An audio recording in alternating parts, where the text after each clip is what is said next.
நாங்கள் ஒவ்வொரு வருடமும் புதிய வருடம் ஆரம்பிக்கிற நேரம் நிறைய பொருத்தனைகள் செய்வோம். கடந்த வருஷம் மாதிரி இல்லை, இந்த வருஷம் எப்படியுமே தொடங்கின உடனே 1ஆம் தேதியிலிருந்து ஒவ்வொரு நாளும் காலையில் எழும்பி ஒரு 15 நிமிஷம் ஜெபிப்போம் அப்படின்னு சிலவங்க பொருத்தனை பண்ணுவாங்க. சிலவங்க சொல்லுவாங்க, இல்லை இல்லை காலையில் கஷ்டம், படுக்கிறதுக்கு முன்னுக்கு சரி போய் நாங்கள் ஒரு 10 நிமிஷம் ஜெபிச்சிடுவோம் அப்படின்னு. ஒரு கிழமை அது அழகாக இருக்கும். காலையில் எழும்புனோன்னு வெள்ளை எழும்பி 15 நிமிஷம் ஜெபிச்சுட்டு அப்படி போகிற நேரம் திருப்தியாக இருக்கும். அடுத்தது போக போக வேலை பல கூடும். சரி சரி கடவுளுக்கு தெரியும் தானே, இன்னைக்கு நாங்கள் முழங்கால் போட்டு ஜெபிக்க தேவையில்லை, நடந்துக்கிட்டே ஜெபிப்போம் அப்படின்னு சொல்லி நடந்துக்கிட்டே ஆண்டவரே அப்படி இப்படின்ட்டு போகிறது. படுக்கிறவங்க என்ன செய்யறது, படுக்கிறதுக்கு முன்னுக்கு முழங்கால் போட்டு ஜெபிச்சவங்க போத்திக்கிட்டே படுத்துட்டு ஜெபிப்போம் அப்படின்னு சொல்லி தலையோட போத்திக்கிட்டு அல்லேலூயான்னு தொடங்குறது. காலையில் எழுமுனா தான் தெரியும் நாங்கள் எங்கன்னா விட்டுட்டு தூங்கணும் அப்படின்னு. சில வேளைகளில் எங்களுடைய பொருத்தனைகள் சில காலம் சென்றவுடன் அப்படியே மறந்துடும். அது விசேஷமா இலங்கையில் உள்ள மக்கள் என்னையும் சேர்த்து தான். எது நடந்தாலும் ஒரு கிழமை யோசிப்போம், அடுத்த கிழமை அப்படியே மறந்துடும். அது எங்களுடைய இலங்கையில் பிறந்த காரணமோ தெரியாது. மற்ற நாட்டில் இருந்தெல்லாம் இலங்கைக்கு வந்து பார்த்தா நான் அன்னைக்கு சொன்ன மாதிரி அவ்வளவுக்கு சும்மா ஜொலி ஜொலின்னு இருக்கிற மனுஷர்கள், எங்களுக்கு சோதனையே வராத மாதிரி, பிரச்சனையே இல்லாத மாதிரி. ஆனாலும் கூட அது உண்மைக்கு நல்லம் அப்படி இருக்கிறது. ஆனால் எதை மறக்கணுமோ அதை தான் மறக்கணும், எதை மறக்கக்கூடாதோ அதை மறக்கக்கூடாது. இறைவன் எமக்கு செய்த அனைத்து காரியங்களையும் நாங்கள் இந்த வருடத்திலே கை கொண்டு அதை சரிவர கடைபிடிப்போம் என்று நாங்கள் இந்த வருடத்திலே ஒரு வாக்கு தத்தத்தை எடுத்துக்கொள்ள வேண்டியவர்களாக இருக்கிறோம். அப்படி இல்லாட்டி நாங்கள் கடந்த வருஷம் பூராவும் விசேஷமா இந்த நம்ம ஆலயத்தில் சில பெரிய ஆலயங்கள்ல நாங்கள் என்ன செய்வோம், 1வது கிழமை கால ஜெபத்தோட ஆராதனை, கால ஜெபம்லாம் செஞ்சு ஆராதனை. 2வது கிழமை மறக்காம 10 கற்பனைலாம் சொல்லி ஜெபிச்சிடும். 3ஆம் கிழமை காரியம் இல்லை, அது 2ஐயும் விட்டுட்டு நார்மலா அது 2 வேணா விசுவாச பிரமாணத்தோட ஒரு ஆராதனை. 4ஆம் கிழமை புதிய லிட்டர்ஜியில் ஒரு ஆராதனை, அழகான ஆராதனைகள்.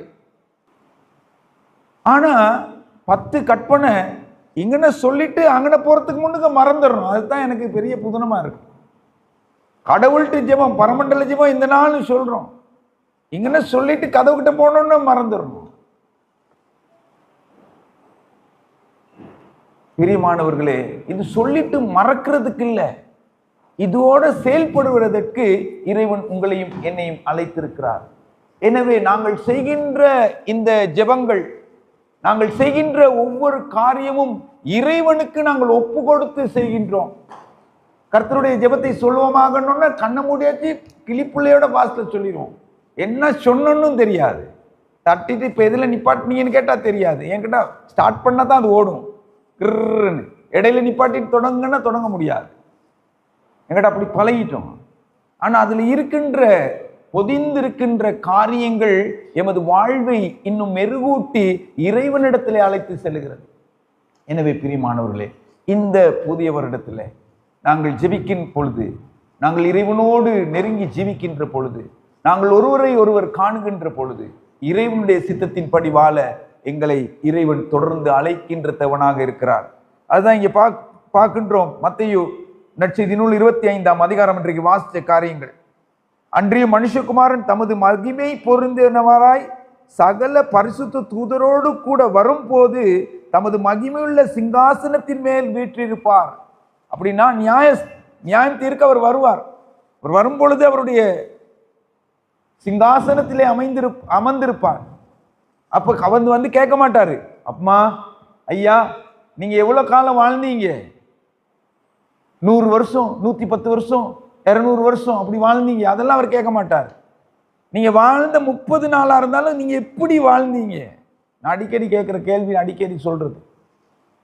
சிறிய 10 வருடம் வாழ்ந்தாலும் இறைவனுக்கு ஏற்ற விதத்தில் வாழ்ந்து இறைவனோடு இறைவனுடைய கற்பனைகளை கை கொண்டு அவரோடு வாழ்கின்ற பொழுது அவர் எம்மை தொடர்ந்து ஆசீர்வதிக்கின்றவனாக இருப்பார். எனவே இந்த புதிய வருடத்திலே நாங்களும் கூட, அங்கு வெள்ளாடுகள் செம்மறியாடுகள் என்று வெள்ளாடுகள் எப்பவுமே கீழ்ப்படியாத ஆடுகள், செம்மறியாடு எப்பொழுதுமே கீழ்ப்படுகின்ற ஆடுகள். எனவே நாங்கள் இறைவனோடு கீழ்ப்படிந்து ஆசீர்வதிக்கப்பட்டவர்களே என்று சொல்லுகின்ற அந்த ஆசீர்வாதத்தை பெற்று இந்த வருடத்திலே நாங்கள் பயணிக்க எங்களை முற்றிலுமாக ஒப்பு கொடுப்போமாக. ஜெபம் செய்வோம்.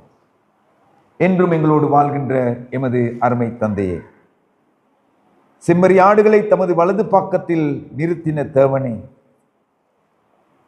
அவர்களை பார்த்து ஆசீர்வதிக்கப்பட்டவர்கள் என்று சொல்லிய தேவனே, அந்த ஆசீர்வாதத்தை நீர் எமக்கும் தந்து உம்முடைய சித்தத்தை நிறைவேற்றுகின்ற பிள்ளைகளாக எம்மை தொடர்ந்து நீர் வழி நடத்திட வேண்டும் என்று இயேசு கிறிஸ்துவின் மூலம் வேண்டுகிறோம் வல்லமை நிறைந்த பிதாவே. ஆமென்.